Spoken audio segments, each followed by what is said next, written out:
É um assunto muito delicado, é um assunto aversivo de ser falado, é um assunto que causa repulsa, mas ele tem que ser falado. Infelizmente, é um assunto que acontece em pequena e grande escala, de forma menos ou mais problemática. Acontece desde uma exposição, desde uma adultização, crianças se portando como adultos, até crianças sendo sexualizadas de fato, né? É doentio. É doentio, é completamente doentio. Então eu convidei uma psicóloga que é especializada em casos de criança e quero fazer umas perguntas para ela.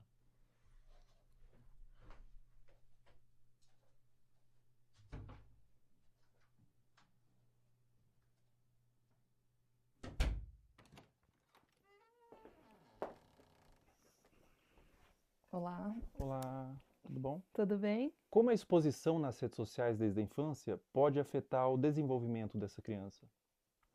A criança, ela está em processo de formação e ela precisa aprender a diferenciar o que é privado e o que é público ao longo do desenvolvimento dela. E ela acaba sendo exposta a conteúdos de adulto quando ela está num meio midiático e em redes sociais. E aí essa separação não existe mais. Ela está sendo exposta a conteúdos que não são diretamente desenvolvidos para ela, né, especificamente. E a mídia, inclusive, muitas vezes, para seduzir a criança, ela usa de elementos infantis, como desenhos, como muitas vezes o som, para atrair essa atenção. Enquanto essa criança ela ainda não desenvolveu habilidades importantes para discernir se aquilo é adequado para ela ou não. E isso acaba influenciando a formação da identidade dessa criança enquanto sujeito, enquanto pessoa, e ela acaba se perdendo muitas vezes de uma essência, que a gente fala de uma formação de dentro para fora. Essa criança busca pela curiosidade se construir, e aí ela está sendo muito exposta e vindo muito de fora para dentro. Então, entender tudo isso nos ajuda um tanto a nos colocar. Historicamente, a gente evoluiu para entender de fato o lugar da criança, a gente continua lá negando a existência dessa criança e expondo a conteúdos de adulto que não são conteúdos voltados para uma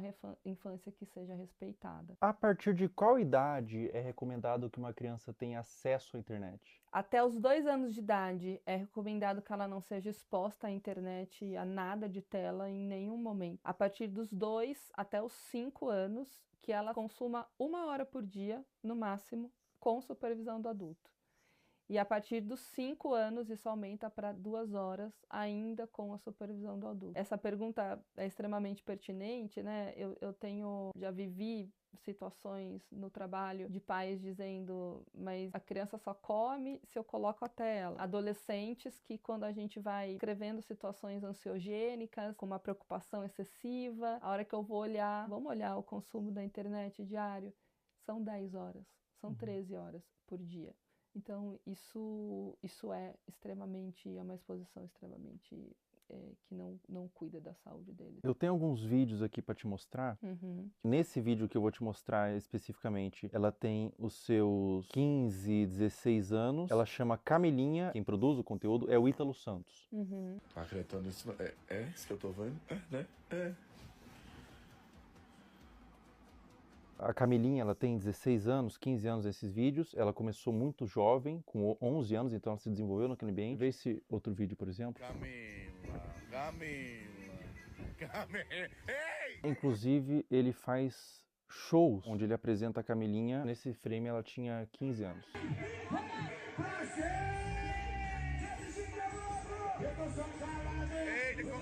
Esse último vídeo que eu vou te mostrar, a Camilinha tinha 13 anos.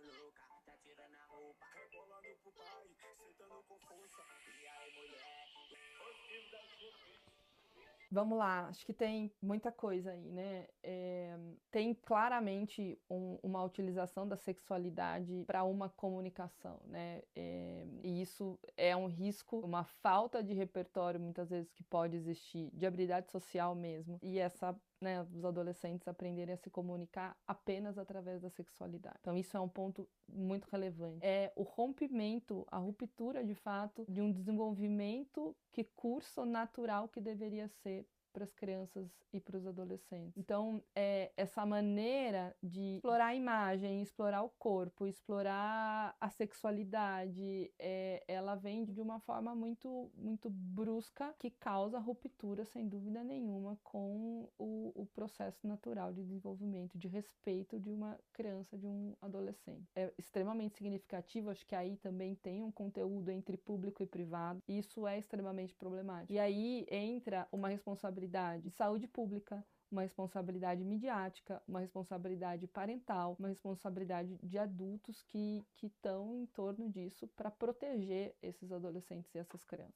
Eles não têm um discernimento claro e muitas vezes, talvez você perguntar para a própria adolescente que está sendo exposta o que ela acha disso e ela não está formada, mas ela fala, isso é legal, eu gosto, tá tudo certo isso para mim, né, para minha vida. E pode desenvolver até transtorno psiquiátrico na vida adulta. Isso é possível, né, e se comunicar através desse lugar da sexualidade. E aí você pode ter um lugar, você encontrar nessas relações apenas esse lugar sexualizado e com um valor muito, muito frágil. Isso é muito relevante, né? Você busca essa formação de identidade através da materialidade, porque a mídia influencia no consumo, da sexualidade e não na essência. Então, ficar focado no ter e na exposição da imagem. Ela precisa sentir que ela é amada como ela é, não da maneira como os pais e os outros esperam que ela seja. Ela sentir segurança nesse lugar, então esse conjunto de variáveis que a fortalecem para ela se desenvolver em valores distantes da materialidade, da sexualidade e de algo que não protege essa infância e essa adolescência. Agora a gente vai fazer umas perguntas um pouco mais sensíveis ao que tange abuso sexual. O que acontece na mente de uma criança quando o abusador é alguém da família ou alguém de confiança? Confiança que não é de confiança, né? O que acontece, né? A criança, ela não tem claro, quando ela é abusada sexualmente, ela não tem claro que aquilo é um abuso. Existe um estranhamento da criança, porque aquilo não é algo habitual da vida dela, sobre o que está acontecendo. Mas, desde um estranho que possa ser o abusador, no caso, ou alguém da família, um estranho eu vou desconfiar mais facilmente. Alguém da família, alguém que eu confio, tá, né, tendo um comportamento abusivo, é mais difícil que eu reconheça aquilo como abuso de uma maneira clara, porque esse abusador, se eu confio, é porque ele também, de alguma maneira, se estabeleceu ali como alguém que faz coisas positivas para mim, assim como outros adultos que eu tenha de confiança, como vínculo de apego e vínculo de conexão relevante, né? Então, o que acontece é que ela fica na dúvida e o seu lugar de insegurança, porque você passou por uma situação na sua vida em que era seguro passou a ser inseguro, né? E você não teve esse reconhecimento, demorou às vezes anos para compreender aquilo, te torna um adulto inseguro no futuro. Então, a criança, ela vai ficar muito confusa, especialmente quando existe, né, dependendo da frequência com que esse abusador abusa, e às vezes ele também faz coisas positivas para essa criança. Alguém da família, por exemplo, pode abusar, mas pode fazer um prato de comida gostoso, mas pode levar para tomar um sorvete, mas pode ler uma história antes de dormir, pode fazer outras coisas que são prazerosas e relevantes para o desenvolvimento da criança. Não só emitir ali, né, ser uma pessoa que se comporta de uma maneira abusiva o tempo inteiro com essa criança. E isso traz uma dúvida para reconhecer. E quando a gente tem dificuldade de reconhecer algo, a gente tem dificuldade de nomear. E quando a gente não nomeia, a gente fica perdido sobre o que aquilo é de fato. Né? Então, é muito confuso para a criança porque ela deixa de estabelecer uma relação de apego extremamente saudável. Especialmente porque essa pessoa da família deveria ser 100% de confiança, não é? E também porque o outro adulto da família, que é uma relação muito importante, não está protegendo essa criança. E deveria. Todos deveriam. A gente está criando pais muito permissivos. Sim. Sim, Fel. Até pensando assim, como os pais podem e devem cuidar da exposição da criança às redes sociais. Isso tem que ser muito desde o início. Eu vou te dar um celular com quantos anos? Eu vou controlar o tempo que você fica na internet. Então eu vejo pais, por exemplo, eu vou tirar sua mesada. Mas tira. E a criança continua dormindo com o celular e fica até 2 horas da manhã, o adolescente, no celular. Os pais nem sabem disso. Essa supervisão parental, ela é extremamente necessária, porque depois remediar é muito mais difícil do que trabalhar na prevenção. Cuidar nesse guia, então assim, não, você não está invadindo a privacidade do seu filho. Você está permitindo que ele tenha uma rede social com uma X idade, se você puder acessar também. Essa é a forma que é possível ter a rede social. E aí você larga lá teu filho no quarto com o celular, é a mesma coisa que você largar no meio da Praça da Sé, que tem tudo, está sendo exposto a tudo. Não está seguro. Mas o que você diria para pais que têm medo de restringir? De cara, eu diria que pode ser tarde demais depois. Agora você tem só isso aqui, mas daqui a pouco seu filho pode estar sendo abusado, daqui a pouco pode ter um pedófilo conversando ali com teu filho e ele não sabe disso. Ele não sabe o que é, ele não sabe discernir, ele precisa de você. Então, acho que é uma mensagem mais assustadora e ao mesmo tempo real. Eu já tive paciente que começou a se cortar porque viu o conteúdo no TikTok. É tarde, né? É isso. Eu tive essa exposição, eu aprendi isso na internet. Uma criança dessa forma que você falou, que criou sua identidade através da mídia, que adulto que ela vira? É uma excelente pergunta. Ela vira um adulto com certeza com um self muito frágil e falso. Ela não tem uma identidade de eu verdadeira, de quem ela é. E até pensando em pertencimento, o pertencimento dessa criança, ela vai buscar ter para pertencer. Ela vai buscar se expor para... E aí falta várias habilidades de construção. Ela foi formada 100% por fora, foi de fora para dentro. Ela não tem um guia protetor, pensar num guarda, assim, protetor, que vai proteger ela. Não, ela está 100% de fora para dentro.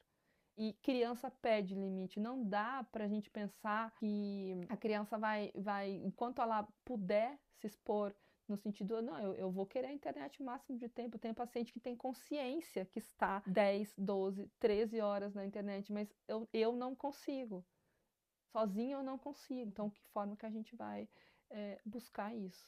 Então, não tenha dúvida nenhuma que será um adulto extremamente fragilizado, sem habilidades de se relacionar, buscando se conectar com o outro através de materialidade, da sexualidade e não de uma consciência estruturada de self, de eu, de como eu me conheço, bem desenvolvida e construída. Sobre abuso sexual, existe um tempo certo para buscar terapia? Mesmo que o abuso tenha acontecido há muitos anos atrás, você nunca se abriu, você nunca falou para ninguém sobre, e você deixou no seu coração, deixou interiorizado. Existe um tempo certo? Ou mesmo depois de anos é interessante você buscar uma terapia, buscar um autocuidado através da psicoterapia? Mesmo depois de anos, a qualquer momento. Eu tive contato com adultos, exatamente, né? Tanto com criança, mas também com adultos que nunca falaram. E sempre vem um lugar assim, a mãe sabia que o tio fazia, e aí a mãe não falava. Então tem uma coisa meio secreta num lugar familiar, de ter dificuldade de falar sobre. E aí vem sentimentos de vergonha, de culpa, dentre outros. E uma coisa muito mais se fechar do que se abrir para falar sobre isso de uma maneira natural. Porque a aprendizagem foi de que isso não deveria ser falado. Porque a família escolheu um lugar de guardar um segredo, de não expor isso, de não cuidar disso, de não reconhecer que aquilo não deveria ter acontecido. E às vezes até por uma dificuldade de eu deveria ter protegido, eu não consegui, então eu não consigo nem falar sobre isso.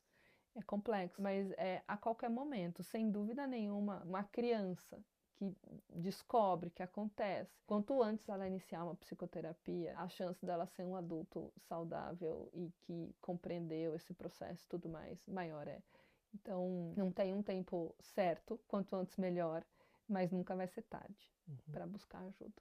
É muito comum quando a criança ou a pessoa mesmo é abusada, ela sente culpa. O que você diria para uma criança ou para um adolescente ou para um adulto mesmo que foi abusado na infância, que sente vergonha, às vezes nunca falou para ninguém, ou às vezes falou e foi desacreditado?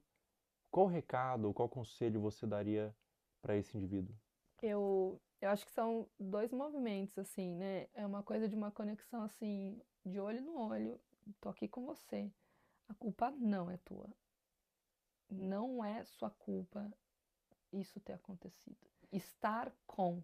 Quando a gente fala em estar com, e às vezes o início de um processo é esse, assim, eu te abraço, acolhimento, coisa de colo, para essa pessoa conseguir começar a se abrir e quando a gente fala abrir, é abrir para um processo de compreensão, de falar sobre aquilo, porque a aceitação, ela não é uma conformidade. A aceitação é abrir espaço para um processo de compreensão. E para isso é preciso falar. Para isso é preciso nomear, falar, reviver, que é muito difícil. E então eu diria, a culpa não é sua, eu tô aqui com você e a gente vai cuidar disso. Perfeito. Muito obrigado, doutora. Obrigada, Obrigado eu por ter agradeço. vindo. Muito bom, obrigada.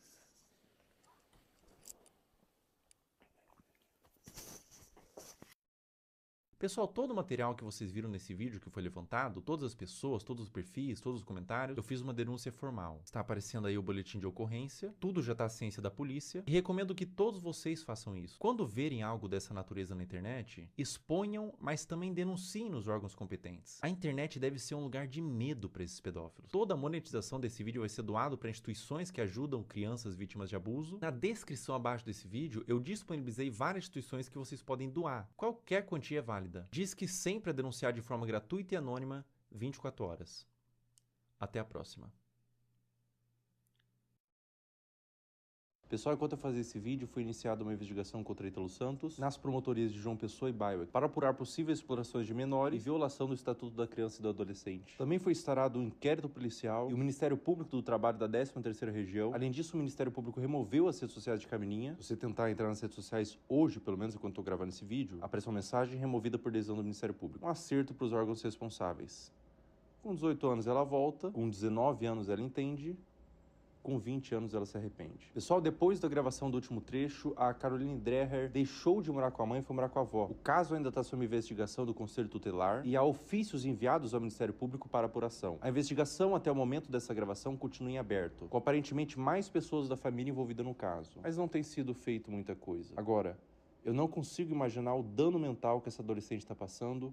Meus sentimentos. Essa parte pra frente do vídeo não é importante, você pode pular. É algo que tange uma questão individual minha. Enquanto eu tava construindo o esqueleto desse vídeo, eu segui no meu perfil público, Felca0, no Instagram, todas as pessoas que você viu aqui, pra fazer mapeamento de novos conteúdos. E nesse interim, uma menina postou no Twitter que eu seguia e inventou que eu curtia todos os vídeos, colocando como se eu endossasse o conteúdo, que na ocasião foi da Caroline Dreher. O print de prova que ela fez, que o Felca curtia todos os vídeos, aparece Felca está seguindo. Isso configura difamação. Eu afirmei que era para um vídeo e ela pagou a sua conta do Twitter. Essa menina tá aqui na minha mão.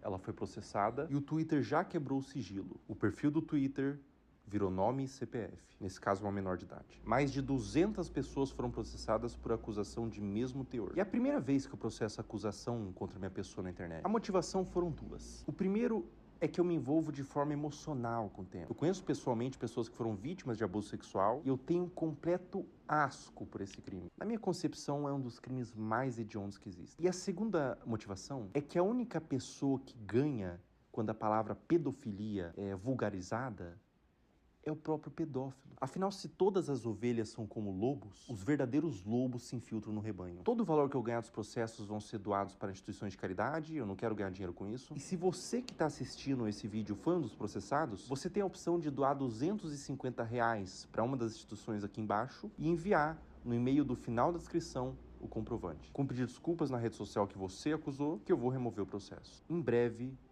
mais pessoas deixarão de ser usernames e se tornarão nomes.